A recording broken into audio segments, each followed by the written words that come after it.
नमस्कार सगळ्यांना, जय शिवराय, जय भीम। हा मकरंदपूर मधील आहे। तुझ्या पप्पाचं नाव काय बाळा? विठ्ठल सुखदेव माळी। विठ्ठल सुखदेव माळी यांचा घरकुलाचा जो काही लाभ होता हा पात्र होता आणि यांना तो मिळाला पाहिजे होता, पण यासाठी काही मकरंदपूर मधील यांच्याच समाजातील काही पुढाऱ्यांनी याला पैसे मिळू नये यासाठी काही तोंडी आदेश दिले।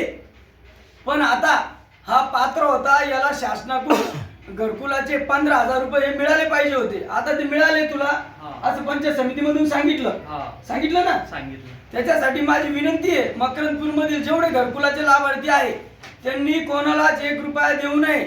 सगळ्या लाभार्थ्यांना काही अडचणी आल्या त्यांनी याला भेटा, याच्यानंतर पंचायत समितीत जा व जे काही पुढारी व दलाल का रोजगार सेवक असो, का इंजिनियर असो व कुठलाही ग्रामपंचायतचा आजी माजी अधिकारी असो व सरपंच असो, त्याला 1 रुपया द्यायचा नाही।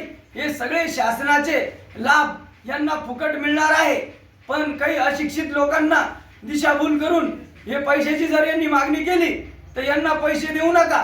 कोणाला काही जरी अडचण आली तर याच्याशी संपर्क साधावा व पंचायत समितीत जावं।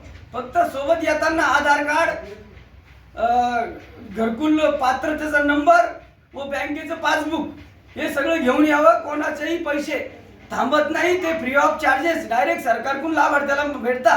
हे मधले जे टीओ, इंजिनियर वगैरे, ग्रामसेवक वगैरे यांना काही कोणालाही पैसे द्यायची गरज नाही।